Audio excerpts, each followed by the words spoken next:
Cake বানানোর জন্য এখানে আমি 3টি ডিম নিয়েছি। 1 কাপ তেল দিয়ে দিলাম। 3 টুকরো লেবুর রস দিয়ে দিলাম। আগে থেকে আমি চিনিটা গুঁড়া করে রেখেছিলাম। এখন 1 কাপ চিনি গুঁড়া দিয়ে দিব।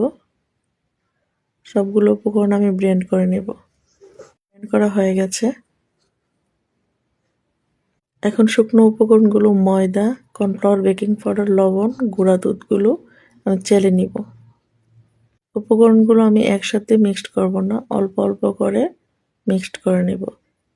একসাথে মিক্সড করতে গেলে দেখা যায় শক্ত হয়ে যায়, তাই আমি অল্প অল্প করে মিক্সড করে নিয়েছি। মিক্সড করা হয়ে গেলে এটি একটি পাত্রে আমি ঢেলে নিব। তারপর আমি চুলা থেকে সসপ্যান 10 মিনিট গরম করে রেখেছিলাম। এখন কেকের পাত্রটি চুলায় বসিয়ে দিব।